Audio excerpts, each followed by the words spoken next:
자, 여러분, 안녕하세요. 친절한 중무씨입니다. 일단, 세무 회계, 그러니까 회계 세무 학습 가이드에 대한 설명을 잠깐 드리면, 여러분들이 앞으로 공부를 하는 데 있어서 어떤 것들이 필요한지를 따로 모아서 찍은 그 동영상 강의고요. 저를 개인적으로 아시는 분들도 있겠지만, 지금은 처음이니까 인사를 드리자면, 제 본명은 윤중근 강사고요. 그러니까 인터넷에서 주로 쓰이는 닉네임은 친절한 중구씨. 제 닉네임입니다. 인터넷 많이 쓰고 있는 거죠. 그래서 지금부터 회계 세무 분야에 대한 학습 가이드를 차근차근 보여드릴 건데요. 먼저 제가 한 4, 5년간 현장에서 직접 수업을 하고 또 그 모두에게 공개된 카페를 한 7, 8년 해오면서 항상 학생분들이 궁금한 건 딱 두 가지였던 것 같아요. 가장 크게 궁금한 거는 나는 어떤 공부를 해야 되나요? 저한테는 어떤 공부가 맞나요가 첫 번째였던 것 같아요. 그거에 대한 정보를 제가 쭉 제공해 드릴 거예요. 쭉. 두 번째는 그러면 어떻게 공부하는 게 좋은가요? 이 두 가지가 가장 큰 것 같아요. 아시는지 모르겠지만 제가 카페를 7년 동안 운영하고 있는데 카페는 제가 안 해도 그 통계를 내주는 시스템이 있어요.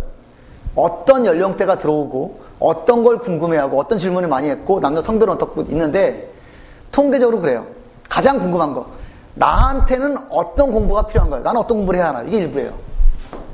두 번째는요, 그 공부는 어떻게 하는 게 좋은가요? 학원은 어떻게 해야 되나요? 강의는 어떻게 해야 되나요? 이런 것들. 이 두 가지가 가장 큰 테마더라고요. 그래서 제가 이 강의는 공부하자고 이렇게 만든 강의가 아니고요. 여러분들이 공부하기 전에 계획을 잘 세우기 위한, 플랜을 잘 만들기 위한 그런 강의를 찍어드리는 거예요. 일종의 가이드죠, 가이드. 안내. 이해하시죠? 설명처럼, 이거는 광고용으로 찍은 게 아닙니다. 홍보용으로 찍은 게 아니에요. 제가 수업을 해보니까 이 정도는 알고 판단하고 계획하는 게 좋은데 죄송한 표현이지만 너무 모르세요. 잠시 후에 보여드리겠지만 재경부의 자격증 종류가 몇 개나 되는 줄 아세요? 10가지가 넘어요. 근데 몰라요. 전산밖에 모르고 들어와요. 근데 어떤 분은 전산이 어울리지만 어떤 분은 딴 게 더 어울리거든요. 너무 안타까운 거예요. 그래서 제가 오프라인에서는 늘 이걸 보여줬어요. 학생들한테 만들어서. 근데 학생들 보고 신기해요. 나는 오히려 그런 학생들 보고 더 신기해하고 당연히 알아야 되는 건데 그걸 한 2, 3년 해보다 보니까, 모르는구나. 이걸 알아야 되는 건데 모르는구나. 그래서 찍은 거고요. 이건 절대 광고용도 홍보용도 아니에요. 여러분들이 누구나 보실 수 있는 분 보시고, 여러분들이 어떤 계획 세우고 판단 세우실 때, 그건 여러분들 결정이거든요. 좀 더 현명한 판단 하시기를 제가 바라서 만든 거고요. 당연히. 그래서 이건 다 무료고요. 지금부터 보여드리는 모든 자료는 제가 PDF로 만들어서 올려드릴 거니까, 억지로 막 필기하실 필요 없어요. 필요한 건 하시되, 다 제가 PDF에서 올려드릴 거예요. 그러니까 그림도 많고 화면도 많기 때문에 다 필기할 수는 없을 거예요. 그러니까 편하게 보시면서 본인은 어떤 고민을 해야 되고 어떤 결정을 해야 될지를 잘 생각해 보시라고요. 제가 적어도 여러분보다 회계나 세법을 먼저 공부한 사람으로서 그리고 한 14, 5년 동안 현장에서 여러분들과 직접 한 제 입장에서 여러분들한테 정말 해드리고 싶은 얘기들 보여주고 싶은 것들을 다 모은 거예요. 그래서 아마 진행이 될 건데요. 나와 있죠? 일단 무료고요. 여러분 누구나 볼 수 있어요. 그렇죠? 그래서 여러분들한테 정보를 드릴 때 사람은 대부분 그렇죠. 왜 편의적이라는 표현 쓰죠? 자기 중심적으로 표현하는 거. 그걸 제가 최대한 배제하려고 노력을 해요. 저도 제 개성이 있고 저도 제 선호도가 있어요. 근데 그게 다 정답일 수는 없잖아요. 그래서 가능한 한 자료는 제가 객관적으로 보여드릴 거예요. 객관적으로 나온 자료들. 그리고 이런 부분은 내 주관이 들어갈 수밖에 없는 경우가 있어요. 제가 조언을 해드리는 경우, 그 경우는 제가 주관이 포함됐던 걸 분명히 전제를 해서 최대한 이 정보는 좀 객관화시킨 정보를 만들고 싶어요.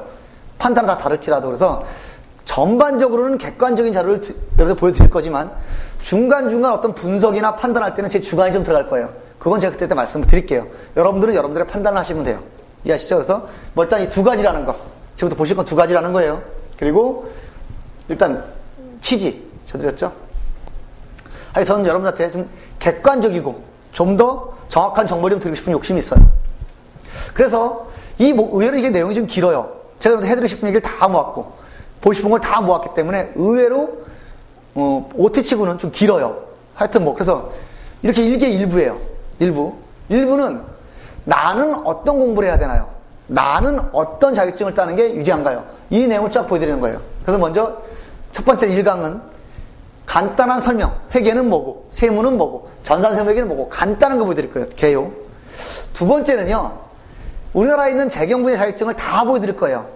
전문 자격사, 공인회계사, 세무사, 경영소사, 그 다음에 뭐 전산세무회계, 세무회계, 기업회계, 회계관리 다 보여드릴 거예요. 여러분 일단 알고는 계셔야 돼요.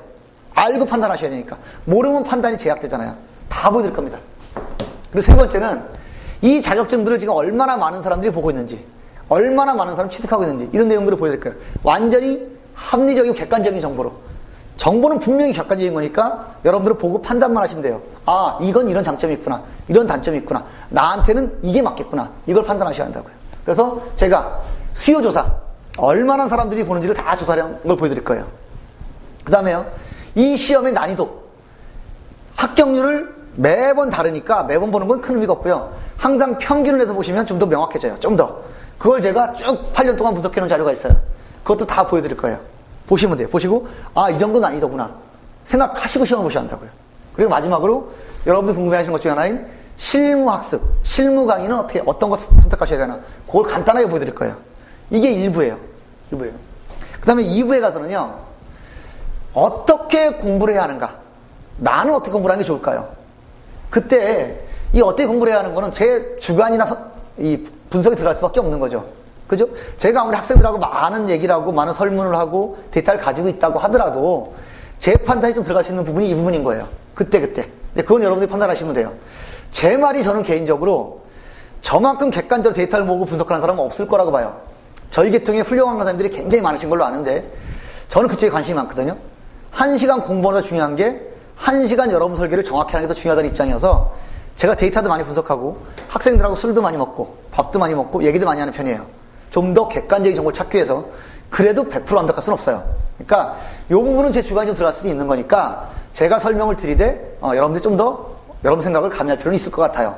뭐 제가 진리는 아닐 테니까. 그래서 이걸 딱 보여드릴 거예요. 자, 보시다시피 양이 많죠? 양이 많죠. 그래서 단순히 20분, 30분짜리 학원 홍보하기 위한 그런 내용이 아니고요. 제가 14, 15년 수업하면서 정말 여러분한테 보여주고 싶은 자료들, 그리고 제가 좀 해드리고 싶은 얘기들, 여러분 선배로서 해서 싶은 얘기를 다 모은 거라서 시간이 좀 길 수 있어요. 제가 볼 때는 한 2시간, 3시간 이 사이가 되지 않을까 싶은데요. 그냥 보시면 길잖아요. 너무 지루하시잖아요. 그래서 제가 최대한 한 20분, 30분 단위로 강의를 끊어줄 거예요. 여러분들이 필요한 만큼 보실 수 있게. 또 나중에 한번 다 보시고 나중에 그런 부분이 있었는데 찾아보시기 쉽게 가능한 한 너무 길지 않게 20분에 30분 사이로 하나씩 끊을 거예요. 그래서 여러 강좌를 형성을 할 거예요. 지금 쫙 보시면 볼 때야 그게 끄떡이겠지만 나중에 어느 순간에 어떤 게 봤던 기억이 나는데 어딘지 모를 수 있거든요. 그때 찾아보기 쉽게 가능하면 이렇게 잘라서 강좌를 만들어줘야 여러분들이 좀 더 찾아보기가 쉽다. 이해하시나요? 제가 이렇게 친절합니다. 그러니까 친절한 중구시죠. 가능하면 여러분들이 보기 편한 걸 고민을 해요. 제가 다른 강의도 다 가능하면 짧게 찍거든요. 다른 분들보다 강의는 짧게, 대신에 강좌 수는 길어요. 시간은 똑같이 나오니까. 그래서 짧게 끊어주면 여러분들이 집중하기도 좋고 모르는 거 찾아보기도 쉬워요. 제 지론은 그렇습니다. 그래서 이게 양이 사실은 꽤 많기 때문에 제가 강좌를 딱딱딱딱 끊어줄 거예요. 한 20분에 30분 단위로. 그러니까 여러분들은 나중에 지금이야 쭉 보시겠지만 나중에 필요하신 파트만 딱 보시면 돼요. 예를 들어서 내가 이 시험을 볼 건데 앞에를 다 볼 필요는 없잖아요. 그러면 그때 가서 요것만 딱 찾아보면 된단 말이에요. 그래서 제가 2부에 가서는 쭉 설명드리고 제가 생각하는 학생들과 오랫동안 얘기해봐서 가장 올바른 학습 순서 쫙 알려드릴 거고요. 물론 여러분도 판단하시겠지만 두 번째는 각 자격증별로 전산세무에게는 어떤 시험이고 어떤 특징이 있고 어떻게 공부하는 게 유리하다 이런 거 쭉 설명해 드릴 거예요. 회계관리 시험도 쭉 설명해 드릴 거고 세무 쭉 설명해 드릴 거예요. 그리고 5번에 가서는 여러분들 각자가 다 목표가 다를 거예요. 다 다를 거예요. 좀 더 정말 나중에 전문가를 꿈꾸는 분도 있을 것이고 아니면 좀 더 그냥 나는 그냥 평범한 직장을 꿈꾸는 사람도 있을 것이고 다양하단 말이죠. 그거에 따라서 제가 다시 한번 정리해 드릴 거고요. 그 다음에 많이 하는 질문이 이거죠. 저는 공부는 하고 싶어요. 근데 오프라인 강의가 좋은가요? 온라인 강의가 좋은가요? 일장일단이 있습니다. 그건 여러분들이 판단하셔야 돼요. 양쪽 다 장단점이 있어요. 나한테는 어떤 게 맞겠다라는 건 제가 최대한 자세히 설명을 해드릴 테니까 결정은 여러분들이 하셔야 돼요. 제가 해드릴 수는 없어요. 입장이 다 다를 수 있거든요. 여튼 그것도 해드릴 거고 또 제가 가장 많이 듣는 질문 중에 제가 나름 이쪽 계통선 명쾌한 사람인데 가장 대답하기 어려운 강의가 이거예요. 선생님 또는 친절한 중근씨 제가 어떤 강의를 선택하면 좋을까요? 이게 저는 가장 난감해요. 사실은. 왜 그러냐면 이렇게 만나서 물어보면 제가 이길 수가 있겠는데 저도 이 계통에서 한 15년 되는 중견인데 다 친하고 그러시는데 누구 딱 짚어서 이 사람 좋아요 라고 말하기 좀 어렵잖아요. 사실은. 다 친하고 한데. 그래서 누가 딱 좋다고 짚어드리긴 정말 어려워요. 저랑 친해지시면 제가 전화로 말씀드릴 수 있어요. 근데 이렇게 온라인으로 하기에는 어떤 분 말씀드리면 다른 분 서운해 하실 거 아니에요. 다 훌륭하신 분들인데. 그래서 저걸 제가 그냥 그렇게 직접적으로 알려드릴 수는 없지만 강의나 강사를 선택할 때 여러분들이 반드시 유념할 것들 이런 내용 반드시 전제를 깔고 판단할 것도 몇 가지 보여드릴 거예요. 그리고 마지막으로는 제가 여러분들한테 여러분들의 선배로서 여러분들과 같이 같은 길을 가는 사람으로서 마지막으로 당부하고 싶은 말 몇 가지 정리해드리는 게 있고요. 이렇게 해서 내용을 쭉 이어질 겁니다. 내용이 만만치 않겠죠. 그래서 제가 가능하면 너무 지루하지 않게 조금씩 끌어드릴 거고요. 이 목차는 어차피 다 여러분들 보고 계실 거니까 상관없을 것 같고요. 자, 간단하게 보죠. 시작하기 전에 적어도 처음 시작하시는 분들은 회계가 뭐고 세무가 뭐고 그 다음에 전산세무계가 뭐고 이 정도는 알고 이제 앞으로 내용들을 봐야 되겠죠. 그죠? 그래서 보시죠. 첫 번째, 회계란 무엇인가? 만약에 회계를 공부해 보신 분들이 있다면 알겠지만 처음 오신 분들도 있을 거잖아요. 회계는요 정말 어렵고 복잡한 학문인 건 분명한데요, 간단하게 말씀드려서 회계는 회사의 돈 계산이에요. 딱 한 글자씩 딴 거라고요. 회사의 돈 계산. 회사에서 돈과 관련된 모든 계산은 회계 영역입니다. 회사에서 돈과 관련된 모든 영역은 회계라고 보시면 돼요. 그렇게 따지면 해보실래요? 기업이 있는 목적이 뭐죠? 기업이 있는 목적? 돈을 벌려고 있는 거잖아요. 그러면 돈을 벌려고 있는 기업이 돈 관리하는 건 그 어느 분야보다도 중요할 수밖에 없어요. 물론 영업도 중요해요. 돈을 벌어와야 되니까. 하지만 영업을 극대화시키는 건 쉬운 일이 아닙니다. 누구나 돈을 많이 벌고 싶지만 돈을 많이 버는 것 자체는 쉽지가 않아요. 일정 정도 벌어오는 것을 어떻게 잘 관리하고 운영할 것이냐, 이 기법이 회계죠. 그래서 회계는 사실은 굉장히 촉망받는 업종인 건 분명해요. 제 말하는 정보는 거의 사실은 가까워요. 진리인지는 모르겠으나 사실은 가까울 거예요. 분명히 현대 자본주의 사회는요, 자본주의 사회의 경제 주축이 기업이잖아요. 그죠? 근데 기업은 돈을 벌기 위해서 존재하는 거라니까요. 그러면 돈을 벌기 위해서는 돈을 잘 운영하고 관리하는 게 필요하거든요. 그게 회계란 말이에요. 당연히 많이 기업에서 환영하는 인력인 건 분명하죠. 그래서 회계는 회사의 돈과 관련된 모든 계산을 하시면 된다. 돈과 관련된 모든 건 회계에서 해요. 됐죠? 간단하게 보시면 되고요. 물론 나중에 여러분들이 정식으로 어떤 공부를 시작하시면 더 깊은 내용을 아셔야 되지만 지금 일단 기본적인 개념, 여기 공부하자고 앉은 게 아니니까.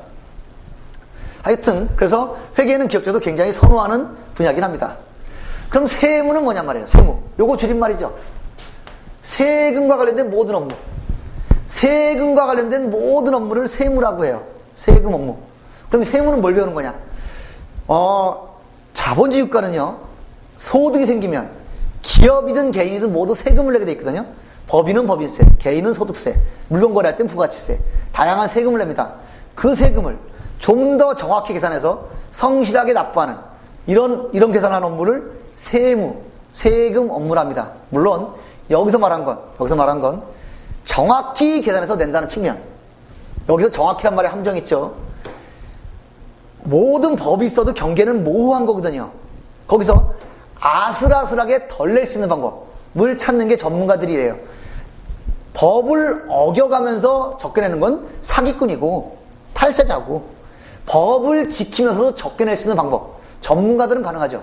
그 업무라는 게 세무라는 겁니다. 세무 업무. 모르는 사람이 세금 내는 것과 아는 사람이 세금 내는 건 확실히 달라요. 고선. 이 법을 넘지 않으면서도 세금을 절약할 수 있는 것, 즉 법을 어기는 건 탈세고요. 법 테두리 안에서 줄일 수 있는 건 절세라고 하죠. 그래서 탈세는 위험한 거고 절세는 현명한 거거든요. 그걸 배우는 게 세무입니다. 세금을 정확하게 계산해서 납부하는 업무. 하지만 이 정확하게란 말에 함정이 있어요. 있는 그대로 다 낸다고 하면 전문가가 필요 없죠. 어떤 법조문을 어떻게 적용해서 좀 더 합법적으로 줄일 수 있느냐, 이런 걸 할 수 있는 게 세무업무입니다. 현재 우리나라는요, 세무 업무의 중간 실무급 인력이 많이 부족해요. 물론 세무사님들 계시고 회계사님들 계시죠. 그 다음에 초보자들은 널리고 널렸어요. 이 중간층이 정말 많지 않아요. 어느 정도 경험도 있고 실력도 있는 그 중간층이. 그래서 혹시 여러분 뒤에 또 나오겠지만 여러분들이 미래 설계하실 때 미래를 길게 보고 준비하시겠다? 이 업무 꽤 괜찮아요. 세금 업무는. 당장 돈을 줄여주는 업무이기 때문에 세금을 굉장히 현명하죠. 그렇다면 전산세무회계란 무엇인가? 전산세무회계. 전산세무회계는요, 우리가 앞에서 봤던 회계, 그 다음에 세무, 이 처리하는 능력 기술을 전산 프로그램을 통해서 자동화 시켜놓고 전산화 시켜놓은 거예요. 옛날엔 거 다 일일이 다 손으로 썼거든요. 손으로 쓰고 또 쓰고 옮기고 굉장히 일이 많았단 말이죠. 그런데 너무 단순한 일들은 그냥 컴퓨터 프로그램으로 쫙 연결시켜서 단순한 업무는 기계가 하게 만들고 사람들은 거기 들어가는 정보를 직접 만들거나 판단할 수 있게 만들어 놓은 게 전산세무회계예요. 그렇다면 전산세무회계는 단순 작업을 모두 프로그램화 시켜서 자동화 전산화 시켜놓기 때문에 일의 효율이 엄청나게 올라갔어요.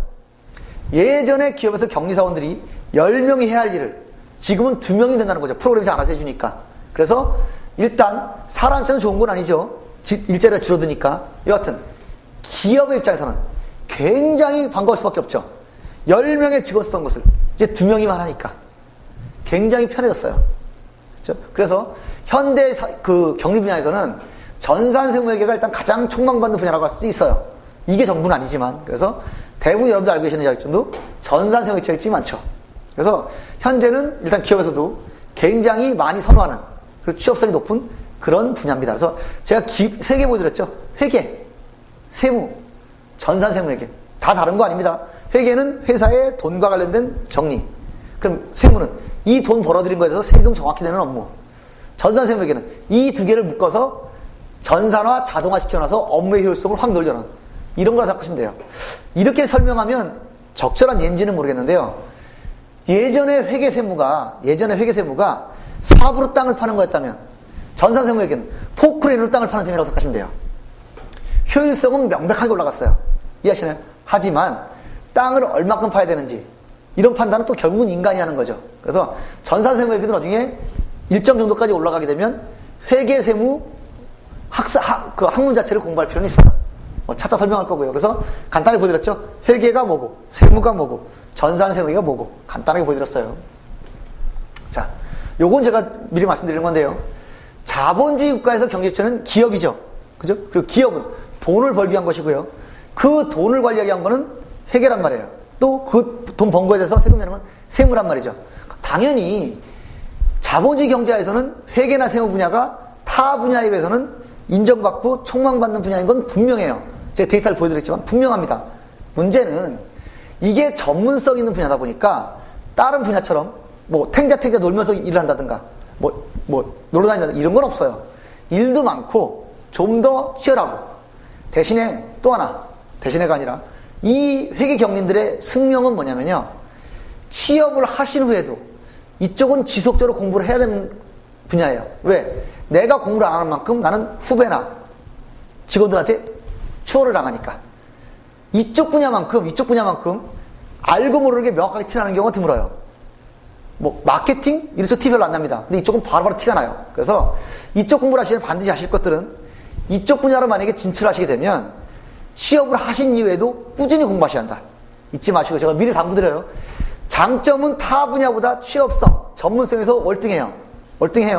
하지만 그만큼 타 분야보다는 일단 공부하기도 좀 어렵고 상대적으로 어렵고 또 취업 후에도 꾸준히 공부해야 된다는 그런 어려움이 있다. 반드시 숙지를 하시고 결정하셔야 합니다. 이해할 수 있죠? 자, 그러면 개요 중에 마지막 회계세무를 공부해서 어떤 곳으로 취업을 하는가 미리 보여드리는 이유가 있어요. 여러분들의 목표가 어디냐에 따라서 앞으로 가능하면 취득할 자격증 공부하는 방식이 다 달라져요. 그래서 간단히 보여드릴 거예요. 제가 물론 이건 임의로 구분을 한 겁니다. 먼저 기업들 중에 규모가 큰 기업, 중견기업 이상, 대기업 말고 중견기업 이상, 중견기업 이상이 있고요. 중소기업, 좀 작은 규모의 기업들이죠. 중소기업. 그 다음에 뭐 개인기업, 개인들이 하는 기업, 그 다음에 회계법인이나 세무법인, 그 다음에 회계사무소나 세무사무소, 이런 식으로 여러 회사의 형태가 있어요. 물론 일반적으로는 이 순서대로 대우는 좋아요. 일반적으로 이 순서대로. 하지만 마음만 있다고 다 갈 수 있는 게 아닙니다. 각 이런 곳에 취업하기 위해서는 취업하기 위한 기본 능력들을 갖춰야 돼요. 그것들을 판단하셔야 한다고요. 그래서 제가 일단 정리를 해드린 거예요. 일반적으로 요 순서대로 대우는 좋아요. 일반적으로. 하지만 오히려 능력을 키우기에는 이쪽이 더 나을 수도 있기는 해요. 그런 판단을 잘 하셔야 한단 말이에요. 또 만약에 내가 이런 기업에 들어가겠다. 내가 어떤 준비가 필요한지, 이런 데는 어떤 자격증이 필요한지, 이런 것들을 여러분들이 차근차근 보실 필요가 있다고요. 이해할 수 있죠? 됐습니다. 그래서 이번 첫 시간은 간단하게요. 제가 앞으로 어떤 거를 좀 이어나갈 거고, 이런 것들을 제가 기본적으로 보여드렸어요. 제가 말씀드렸죠. 가능하면 20분, 30분 단위로 짧게 끊어서 가겠다고. 여러분들이 나중에 또다시 필요한 걸 참고하시기 쉽게. 이해하시죠? 그래서 이번 시간은, 자, 회계세무 학습 가이드. 친절한 중근 씨의 회계세무 학습 가이드. 첫 번째 강의는요, 간단한 개요를 보여드렸어요. 간단한 개요. 됐습니다. 두 번째 시간은 뭐냐면, 우리나라 자격증을 다 보여드릴 거예요, 지금부터. 자격증을. 그래서 두 번째 시간은 요걸 보여드리도록 하겠습니다. 됐죠? 됐습니다. 자, 그러면 이번 시간은 여기서 끊고요. 다음 시간에 재경매 자격증을 다 보여드리는 시간으로 이어가도록 하겠습니다. 자, 여러분, 이번 시간 수고 많으셨습니다.